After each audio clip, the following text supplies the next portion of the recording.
On va parler jardin, on va parler plantes avec un petit livre extrêmement délicieux. Guillaume Pellerin et Cléophée de Turckheim sont là pour nous en parler. Les miscellanées, c'est comme ça qu'on dit, les miscellanées? Miscellanées, absolument. Alors moi j'ai évidemment découvert ce mot. Dites aux auditeurs. Alors ça vient du latin miscellanus. Oui. Et en fait c'est un terme qui regroupe, si vous voulez, des recueils, des mélanges et des extraits. Au départ c'était des textes scientifiques ou littéraires. Et c'est vrai que maintenant le mot a été un peu plus utilisé. Et donc, oui, c'est très courant, miscellanées. C'est un mot. On l'utilise tous les jours. Tous les jours, hein, et tout le temps. Mais moi je l'utilise tous les jours, évidemment. Mais oui, vous c'est votre taf. Quoi. Mais voilà, bon, exactement. Voilà, on va passer à ce petit livre de Guillaume Pellerin et Cléophée de Turckheim, alors qui pour moi, que j'ai feuilleté, je suis très nul en plantes, je suis très nul en jardin. Voilà, je dis volontiers, je rappelle cette phrase qu'on prête à Oscar Wilde. La campagne, on s'y emmerde le jour et on y a peur la nuit et tout. Donc voilà, je suis un citadin vétéré. Donc convertissez-moi avec la douceur que je suppose être la vôtre. Je vais tâcher de me convertir. Non mais parce que c'est très amusant. Justement, je vais tâcher de me convertir avec les miscellanées. Alors redites les miscellanées. Ah non, ça y est, je recommence. Non, mais parce qu'il y a des auditeurs qui nous ont rejoints. Vous allez encore vous moquer de moi. Oui, non, pas du tout. Donc miscellanus. Donc extrait, recueil, mélange d'extraits littéraires et scientifiques.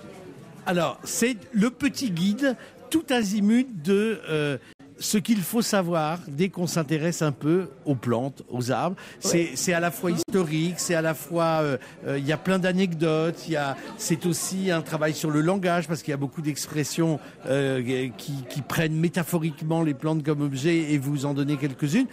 Qu'est-ce qui vous êtes de grands spécialistes et amateurs de jardin, vous êtes dans ce milieu-là, je le sais, des références incontournables. Guillaume Pellerin, qu'est-ce qui vous a donné envie de butiner comme ça? Parce qu'il y a un petit côté abeille, justement. Si Onfray n'était pas parti, j'aurais même fait, voilà, c'est la sagesse des abeilles, version ludique. Bon, moi, je voulais faire un livre un peu iconoclaste sur les jardins, parce que il sort tellement de livres sur des jardins qui sont que des compilations ou des redites qu'avec Cléophée, on avait envie de faire un bouquin sérieux, mais sans trop se prendre au sérieux. Alors, c'est anecdotique, ça balaye absolument tout, et c'est un peu iconoclaste. Voilà, c'est un peu au fil du temps, à l'arraché, comme ça. Comment vous l'avez conçu ? Il y a évidemment, donc, comme vous disiez Guillaume, à quatre mains. On est parti au départ de chroniques que Guillaume fait aussi sur plusieurs antennes. Des chroniques de 2 minutes 50. On a été voir notre éditeur qui nous a dit c'est sympa, mais on va faire une petite compile de tout ça et puis vous allez rajouter ce travail à quatre mains. Donc on ne s'est pas vraiment concerté, c'est ça qui était drôle sur les sujets qu'on allait traiter et finalement on s'est aperçu qu'on n'avait pas du tout traité les mêmes sujets. Donc il y avait une partie plus masculine, plus féminine.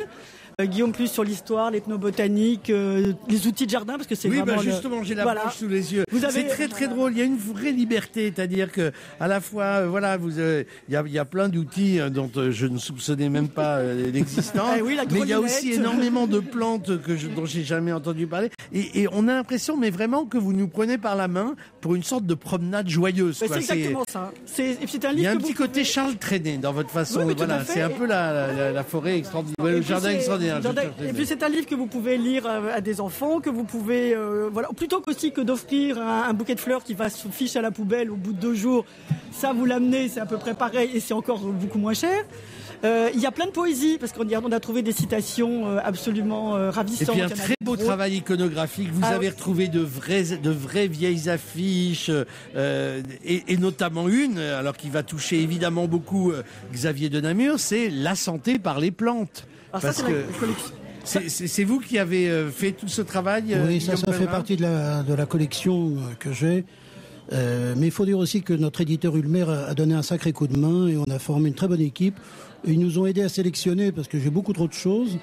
Et on a essayé de faire quelque chose de distrayant, d'amusant, que le jardin soit pas présenté comme quelque chose de fastidieux, que le jardinier soit pas le vieux barbichu avec le chapeau de paille. C'est mission réussie, parce qu'on passe quand même du printemps de Botticelli à des affiches de 1900 et tout. C'est un vrai régal. Et puis encore une fois, on apprend beaucoup de choses sur les jardins. Alors la santé par les plantes, est-ce que ça pourrait... Merci à tous les deux, Merci à vous. Guillaume Pellerin et Cléophée de Turckheim.